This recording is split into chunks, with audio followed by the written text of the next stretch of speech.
Bonsoir à tous et merci de votre large fidélité au programme de la FM Télévision. Ravi de vous retrouver dans le cadre de cette grande édition d'informations à suivre dans ce même journal. L'invité du journal, Patrick Mbouy, sera avec nous sur ce plateau avec lesquels on va parler de la sortie officielle de ce gouvernement. Les attentes, on en parlera évidemment avec notre invité. On va déterminer ce journal avec un mot de sport. Vous avez le programme, on n'entend plus rien. C'est parti pour cette édition. En politique d'abord.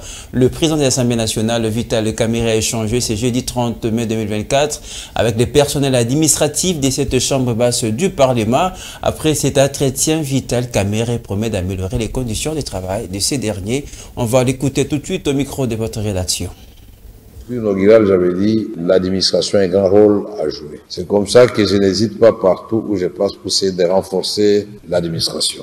Nous allons voir. Je n'aime pas faire des promesses en l'air. La prochaine réunion, je répondrai parce que je voudrais que les chefs de division aussi soient véhiculés. Pour les autres catégories, j'ai vu des bus neufs. Je suis en train de me poser la question où trouver le moyen où nous obtenons de l'État un acompte et puis financer carrément un grand hôpital et en même temps à côté ajouter quelques bureaux de l'administration. Quelques directions peuvent être délocalisées pour que les gens travaillent dans de bonnes conditions. Ceci pour redorer l'image de l'Assemblée nationale, mais aussi l'image de notre pays. Quand on voit un grand hôpital où il y a tous les services, mais qui est à l'Assemblée nationale, je crois que ça va faire non seulement la fierté de l'Assemblée nationale, mais de notre... Avant justement de recevoir notre invité pour parler de ces gouvernements, sachez que Judith Soumia est attendue à l'Assemblée nationale avant le 15 du mois prochain pour l'investiture de son gouvernement. La première ministre va s'apprêter à cet exercice difficile de convaincre et de présenter son programme d'action devant les élus, comme l'a fait savoir le président de la Chambre basse du Parlement, Vital Kamerhe, qui a détaillé en même temps les calendriers des activités pour la session de mars lors de la plénière du bureau définitif. Alain Goma pour les commentaires. Lors de la plénière tenue mercredi 29 mai 2024, le président de la Chambre basse du Parlement, Vital Kamerhe, a détaillé le calendrier des activités pour la session de mars qui va se clôturer le 15 juin prochain. Et dans ces calendriers figure à l'ordre du jour l'investiture du gouvernement de la République. Désormais, c'est le compte à rebours qui commence pour la première ministre Judith Suminwa Tuluka et toute son équipe. Au regard des enjeux du moment au pays et face au retard qu'a pris la publication du gouvernement, la première ministre Judith Suminwa Tuluka doit prendre en compte cette échéance pour accélérer les choses et aller présenter son programme devant la représentation nationale en vue de son approbation avant de débuter officiellement le travail. Cet exercice auquel devra se soumettre la première ministre avant l'entrée en fonction de son gouvernement et conformément aux dispositions de l'article 90 de la Constitution de la République. Un des alinéas de cet article stipule ce qui suit. Avant d'entrer en fonction, le Premier ministre présente à l'Assemblée nationale les programmes du gouvernement. Lorsque ce programme est approuvé à la majorité absolue de membres qui composent l'Assemblée nationale, celle-ci investit le gouvernement. Le gouvernement de la première ministre Judith Tuluka est composé de 54 membres. Il y a notamment 30 nouvelles figures, 15 ministres du précédent gouvernement reconduits à leur poste et 9 autres reconduits à d'autres portefeuilles d'État. Ce gouvernement est très attendu face aux multiples défis que traverse le pays actuellement. Il s'agit notamment de la situation sécuritaire préoccupante dans l'est du pays, ainsi que de la situation socio-économique de la population, marquée notamment par la perte du pouvoir d'achat à la suite de la dépréciation de la monnaie nationale, le franc. Passe à présent l'invité du journal, tel que je l'avais annoncé en amorce de ce journal. Le nouveau gouvernement attendu finalement publié, 5 mois après la réélection de Félix-Antoine Tshisekedi Tshilombo, près de 2 mois après la nomination de la première ministre. Pour en parler, je reçois sur ce plateau Patrick Mbouy. Bonsoir et bienvenue. Bonsoir messieurs les journalistes.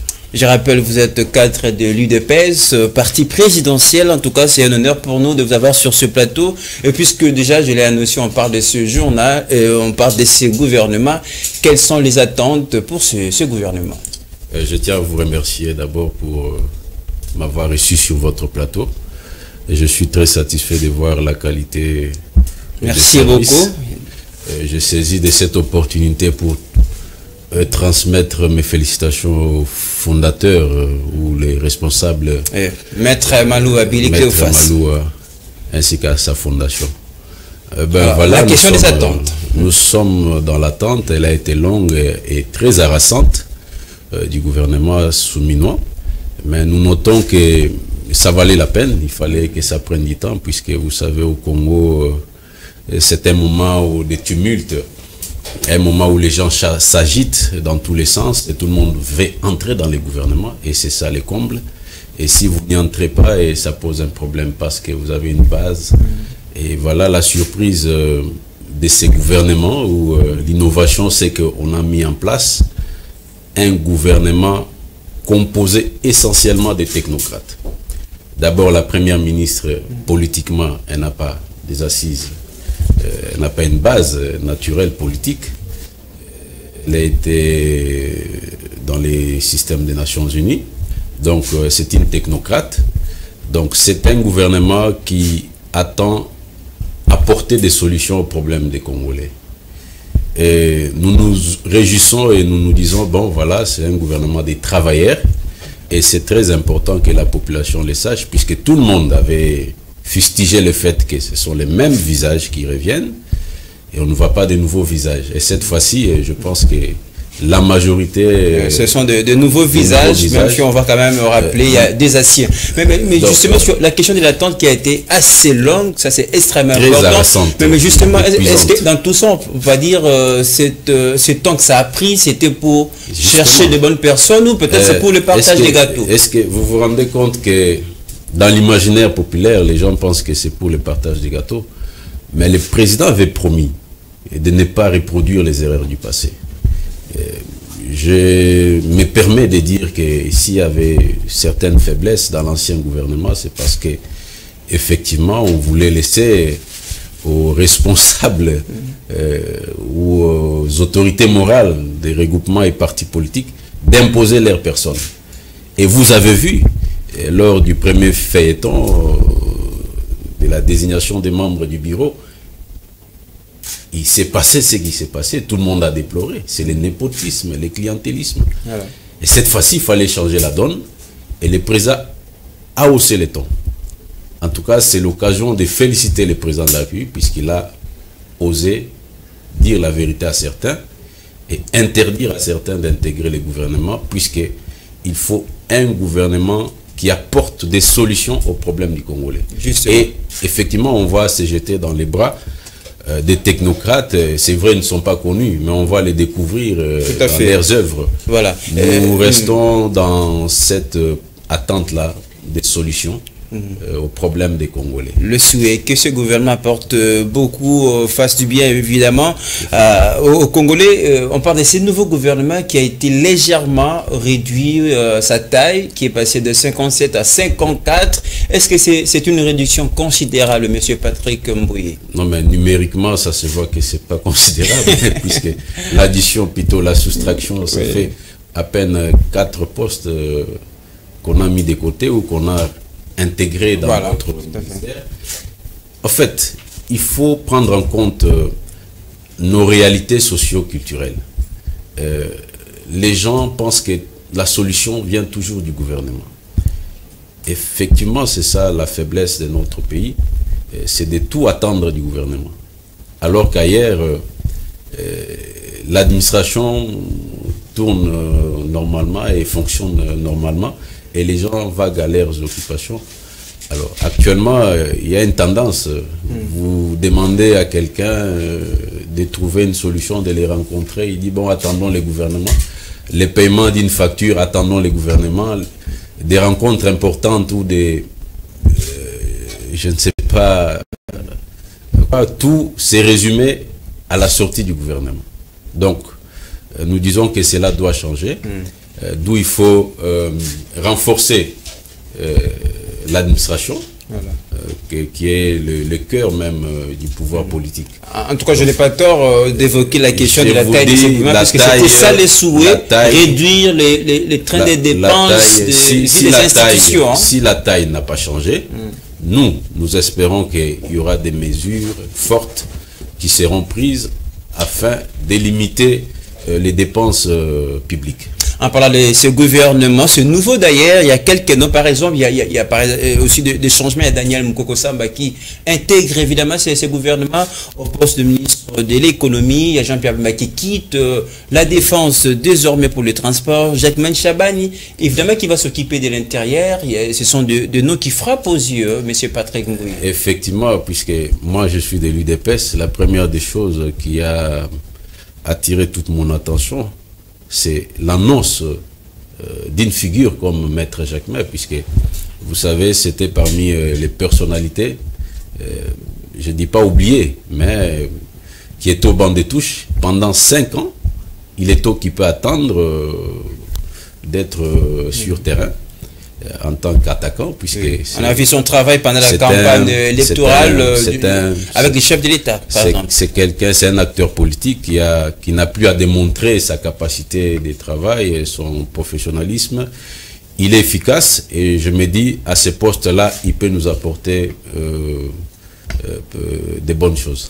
Alors, puisque maintenant on connaît déjà la composition de ce gouvernement qui à son sein compte 54 membres, la place est déjà au travail. Judith Toulouka a désormais jusqu'au 15 du mois prochain pour aller présenter son programme d'action. Ça sera aux deux chambres de parlement réunies en congrès. Pensez-vous que cette femme, pour la première fois d'ailleurs, nous avons une femme en tête du gouvernement, a des épaules pour faire face au Parlement?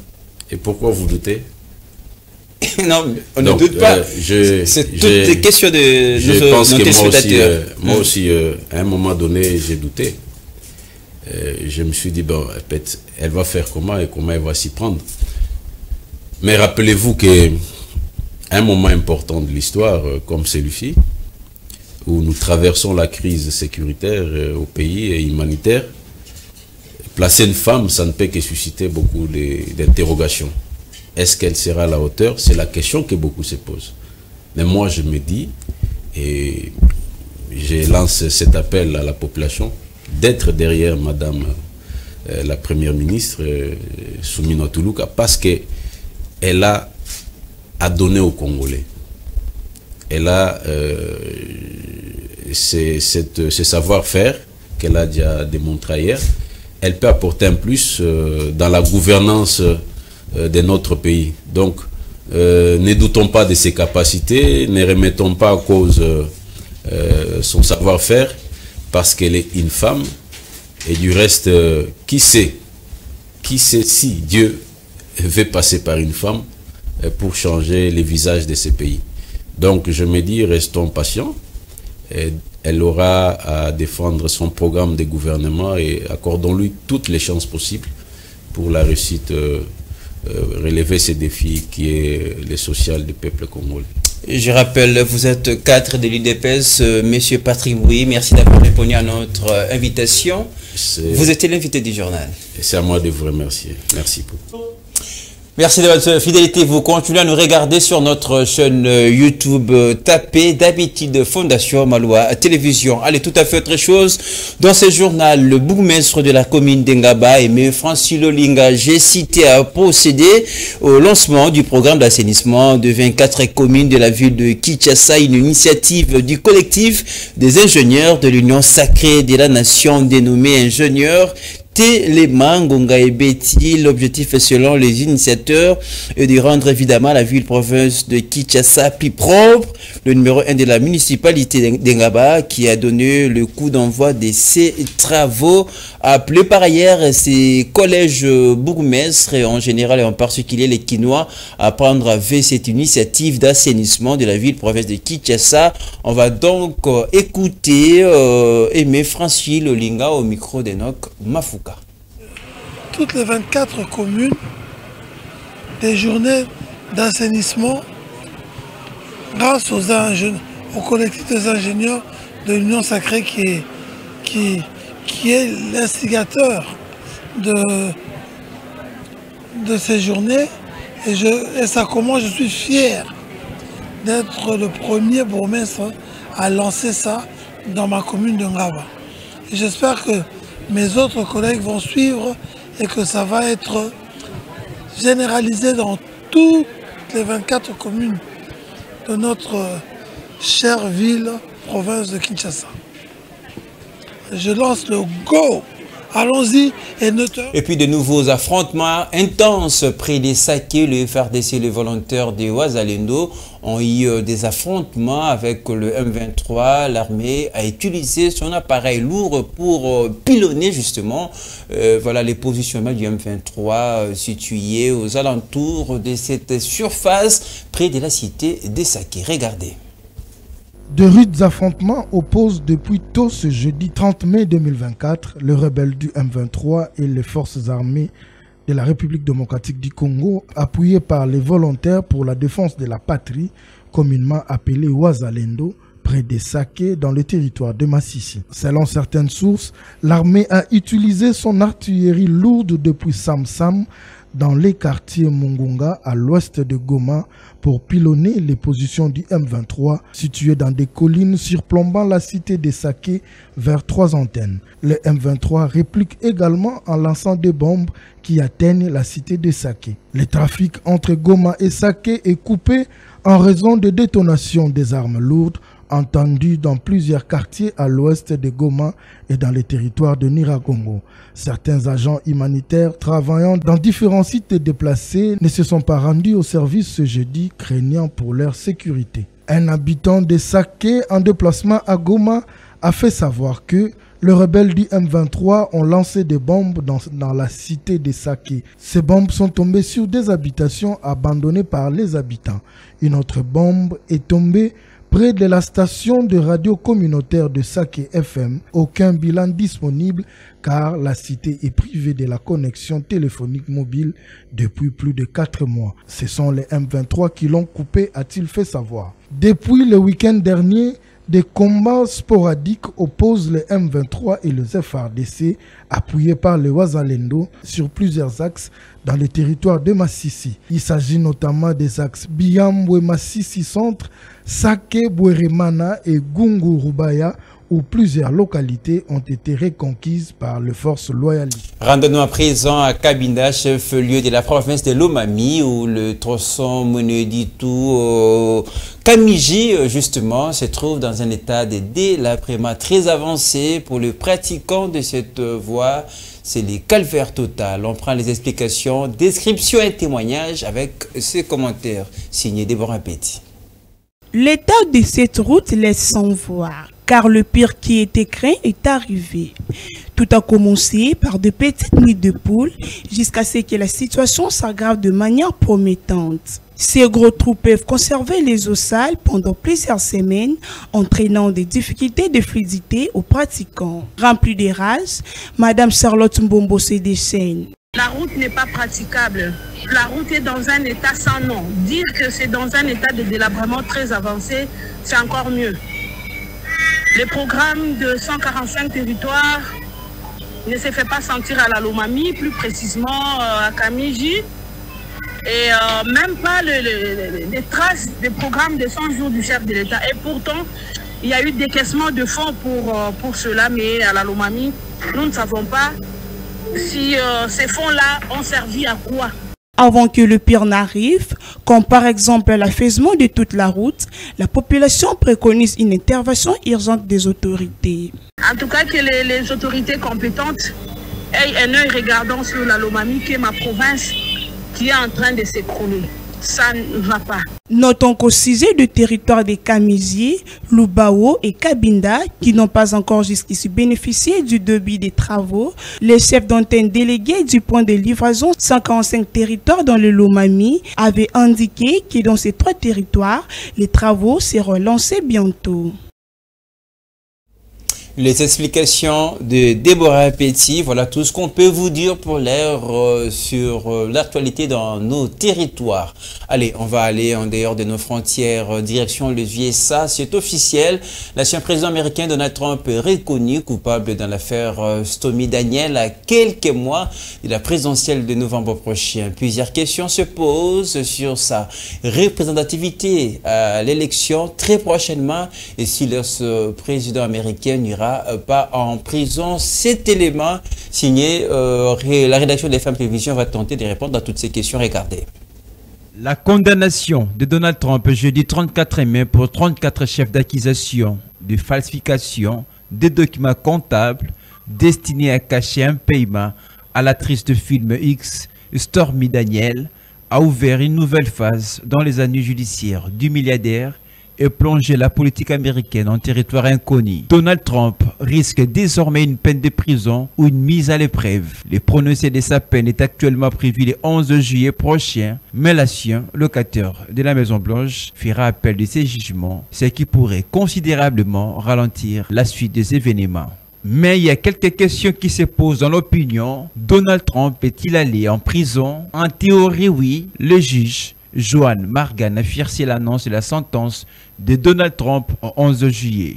Il pourrait condamner l'ancien président à une peine de prison d'État pouvant aller jusqu'à 4 ans et pour chaque chef d'accusation avec au maximum 20 ans. Une autre question qui se pose dans l'opinion concernant l'ancien président américain, Donald Trump peut-il perdre son droit de vote? Une peine de prison pourrait le priver de son droit de vote en Floride où il y réside, à Mar-a-Lago, rapporte la chaîne CCN. Dans cet état du Sud, les criminels perdent leurs droits civiques tant qu'ils n'ont pas purgé l'intégralité de leur peine et qu'ils n'ont pas payé leurs amendes. Dans le cas d'un Floridien condamné dans un autre État, la Floride s'en remet aux conditions prévues par cet État, en l'occurrence New York, pour autoriser le recouvrement du droit de vote du prévenu. Du sport avant de terminer complètement, ce journal Coupe du Congo, on en parle en conférence de presse d'avant-match. Abdesalam Abdou, entraîneur de V-Club, s'est dit prêt avec son effectif avant de jouer la formation du FC Tempête et Luttourie. On va l'écouter tout de suite au micro de Thérèse Atibou. Non, aucune pression, même si on a beaucoup de respect pour toutes les équipes. Vous savez, la magie de la Coupe dans tous les pays. Il faut sous-estimer aucun adversaire. Ça se joue souvent au mental, avec les valeurs aussi de chaque région, de chaque ville. Et dans notre cas, avec Vita Club, on se doit de préparer cet événement avec beaucoup de professionnalisme et beaucoup d'humilité. Et à ce titre, je tiens aussi à féliciter cette équipe d'FC Tempête, puisque j'ai vu que le parcours n'a pas été évident pour revenir jusqu'ici. Et c'est aussi grâce à ces équipes-là qui ont cette abnégation, ce patriotisme de répondre présent et de venir jusqu'à Kinshasa pour permettre cet événement-là. Et nous, on a beaucoup de respect pour ces équipes-là. Et en tout cas, on fera le maximum pour livrer un bon match. Fin de ce journal largement préparé par Déborah Petit et Thérèse Atibou. Guélor Mouyeté à la réalisation. La soirée reste en continu sur notre chaîne YouTube Fondation Maloua Télévision. À très bientôt avec les mêmes plaisirs.